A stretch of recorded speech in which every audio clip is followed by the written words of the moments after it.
आज हम इस वीडियो में आपका विज्ञान का दूसरा लेसन भोजन के घटक शुरू करने जा रहे हैं। जैसा कि हमने पहले लेसन में भोजन के बारे में विस्तृत रूप से पढ़ा, अब इस लेसन में हम पढ़ेंगे भोजन के अंदर विद्यमान पोषक तत्व। वे पोषक तत्व हुई वास्तव में भोजन के घटक कहलाते हैं। उदाहरण के लिए एक प्रकार के भोजन में चपाती, दाल और बैंगन का भरता हो सकता है। दूसरे में चावल, सांभर तथा भिंडी हो सकती है। इसके अतिरिक्त अन्य भोजन में मछली तथा सब्जियां हो सकती है। ये हमारे मुख्य भोजन हैं जिनसे हम भली प्रकार से परिचित हैं। आमतौर पर हमारे आहार में अन्न से बना कम से कम एक व्यंजन जरूर होता है। इसके कहने का मतलब ये है कि भोजन के अंदर अनाज से बना हुआ कोई न कोई एक हिस्सा जरूर होगा। लेकिन कुछ खाद्य पदार्थ ऐसे भी हो सकते हैं जिनके अंदर दाल या मांस का कोई व्यंजन मुख्य रूप से हो सकता है। इस तरह के आहार के कुछ उदाहरण सारणी 2.1 में दिए गए हैं। 2.1 में आप बहुत ही आराम से अपने राज्य के जो अन्न के व्यंजन हैं उनके साथ फिर दूसरे व्यंजन हैं, सब्जियां हैं, उनके बारे में विस्तृत रूप से उस तालिका का उदाहरण लेकर आप लिख सकते हैं। इसके साथ अब हम आते हैं आहार में विभिन्न खाद्य पदार्थों के इस तरह के वितरण का कोई न कोई आधार होना चाहिए। क्या हमारे शरीर को विशेष प्रयोजन के लिए विभिन्न प्रकार के भोजन की आवश्यकता होती है? बिल्कुल, ये बात सत्य है कि हमारे शरीर को विभिन्न प्रकार के कार्य करने के दौरान विभिन्न प्रकार के भोजन की आवश्यकता हो सकती है। अब हम इस पाठ का 2.1 विभिन्न प्रकार के खाद्य पदार्थों में क्या होता है के बारे में विस्तृत रूप से चर्चा करेंगे। हम जानते हैं कि प्रत्येक व्यंजन एक या एक से अधिक प्रकार की कच्ची सामग्री से बना होता है। कहने का तात्पर्य ये है कि कोई भी जो भोजन है उसके अंदर एक या एक से अधिक दूसरी कच्ची सामग्रियां होती हैं। आप उदाहरण के लिए बहुत आसान से मैं उदाहरण देता हूं आपके समक्ष। जैसे चाय है, चाय के अंदर चाय पत्ती है, दूध है, पानी है, चीनी है। तो इस तरह से ये इसकी कच्ची सामग्री होगी, पत्ती, दूध, जल, चीनी। इसी तरह हर भोजन में कच्ची सामग्री का विद्यमान होता है। इस कच्ची सामग्री में हमारे शरीर के लिए कुछ आवश्यक घटक होते हैं। इन घटकों को हम पोषक कहते हैं या पोषक तत्व कहते हैं। हमारे भोजन में जो मुख्य पोषक तत्व हैं उनको हम मुख्य रूप से कार्बोहाइड्रेट, प्रोटीन, वसा, विटामिन तथा खनिज लवणों में बांट सकते हैं। ये मुख्य रूप से हमारे भोजन में पाए जाने वाले पोषक तत्व हैं। इसके अतिरिक्त हमारे भोजन में रुक्षांश तथा जल भी शामिल है जिनकी हमारे शरीर को बहुत आवश्यकता होती है। जिस तरह से पोषक तत्वों की आवश्यकता होती है उसी प्रकार से इनकी भी आवश्यकता होती है। इसके साथ अब मैं आपका ध्यान एक बहुत ही महत्वपूर्ण तालिका पर ले जाना चाहूंगा। सारणी 2.2 में गौर से अपनी पुस्तक के अंदर देखिएगा। 2.2 में है खाद्य पदार्थों में उपस्थित पोषक। आपके समक्ष आप अपनी बुक के अंदर देखें तो कच्चा आलू लिखा है और उसके आगे कॉलम है मंड उपस्थित है, प्रोटीन उपस्थित है या वसा उपस्थित है। तो हमने कच्चे आलू में ये बताना कि इन तीनों में से कौन सा उपस्थित है, या दो उपस्थित हैं या तीनों ही उपस्थित है।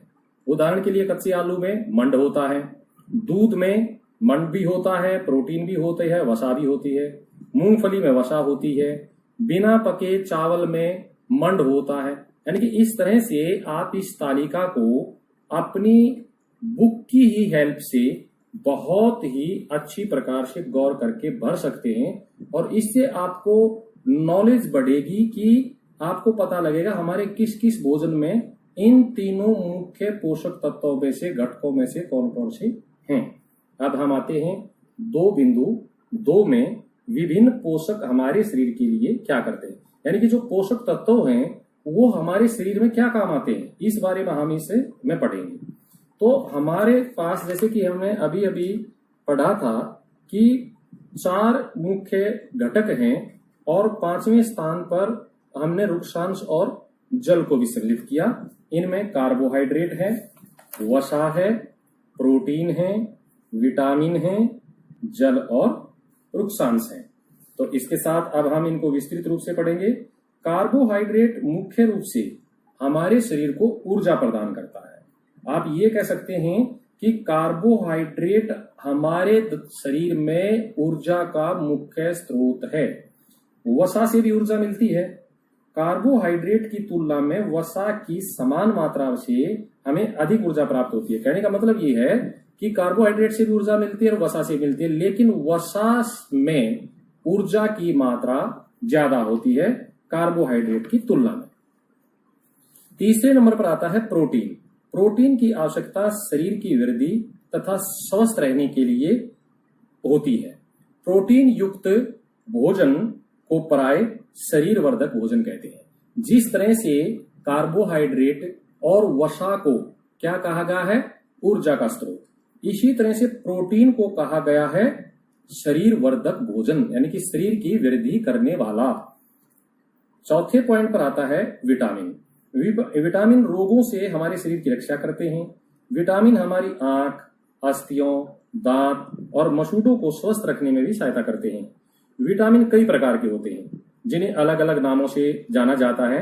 इनमें से कुछ को vitamin A, vitamin B, vitamin C, vitamin D, vitamin E तथा विटामिन के नाम से जाना जाता है। एक बात मैं यहां पर और स्पष्ट कर देना चाहता हूं कि कईयों विटामिनों का समूह को बी कॉम्प्लेक्स भी बोला जाता है। यानी कि बी कॉम्प्लेक्स जहां पर यदि चर्चा में आ जाए तो ये मानिएगा कि उसमें कई विटामिनों का समूह है। और ये बात बिल्कुल सत्य है कि हमारे शरीर को सभी प्रकार की विटामिनों की अल्प मात्रा में आवश्यकता होती है। अल्प मात्रा में आवश्यकता का मतलब है कि उनकी मात्रा बहुत थोड़ी चाहिए, ज्यादा नहीं होनी चाहिए। विटामिन ए हमारी त्वचा तथा आंखों को स्वस्थ रखता है। विटामिन सी बहुत से रोगों से लड़ने में हमारी मदद करता है। विटामिन डी हमारी अस्थियों और दांतों के लिए कैल्शियम का उपयोग करने में हमारे शरीर की सहायता करता है। अब इसके साथ जो हमने ये 4 मुख्य घटक अभी हमने चर्चा की, इसके साथ साथ मैं एक बात पर और ध्यान आपका करवाना चाहता हूं कि अब हमने ये भी जानना चाहिए कि ये चारों पोषक जो तत्व हैं, जो घटक हैं, इनका स्रोत क्या है, यानी कि ये मिलते कहां से हैं। तो मैं वापस एक बार चित्र 2.3 में आता हूं। यहां पर कार्बोहाइड्रेट के कुछ स्रोत दिए गए हैं। आप गौर करें एक बार पिक्चर पर, तो इसमें क्या क्या है। जो हमारे सामान्य अनाज है, गेहूं है, चावल है, बाजरा है, मक्का है, इनके अंदर कार्बोहाइड्रेट भरपूर मात्रा में होता है। इसके अलावा शकरकंदी है, तरबूज है, आम है, पपीता है। इन फलों के अंदर भरपूर मात्रा में कार्बोहाइड्रेट होता है। और इसके अलावा सब्जी के रूप में हम आलू प्रयोग करते हैं, गन्ना प्रयोग करते हैं, शकरकंदी प्रयोग करते हैं सर्दियों में। इनमें भी कार्बोहाइड्रेट बहुतायत में पाया जाता है। इसके बाद अब कुछ है वसा के स्रोत। वसा हमें 2 मुख्य स्रोत वर्गों से मिलते हैं, यानी कि जंतुओं से भी मिलते हैं और हमें पौधों से भी मिलते हैं। पौधों से मिलने वाली वसा में आता है जैसे मूंगफली का तेल है, बादाम का तेल है, तिल का तेल है, इसी प्रकार से सरसों का तेल है और घी है। इनसे हमें वसा प्राप्त होती है। और इसके अलावा जंतुओं से, घी जो है पौधों में नहीं आएगा, जंतु में आएगा ये। अब वसा के स्रोत जो हमें जंतुओं से मिलते हैं उसमें घी है, दूध है, मक्खन है और कुछ ऐसे हैं जो मांस के रूप में हम प्रयोग करते हैं, जैसे मांस है, मछली है, अंडा है। इनसे हमें वसा बहुतायत रूप में भरपूर मात्रा में प्राप्त होती है। इसके साथ अब मैं आपका ध्यान आकर्षित करने जा रहा हूं प्रोटीन की तरफ। प्रोटीन के इसी प्रकार से मुख्य स्रोत 2 वर्गों से, यानी कि हमें पेड़ पौधों से भी मिलते हैं और हमें जंतुओं से मिलते हैं।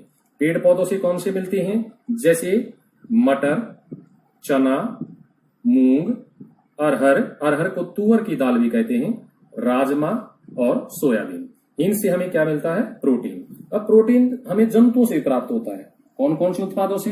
दूध, अंडा, पनीर, मछली और मांस से। इनसे हमें क्या होता है?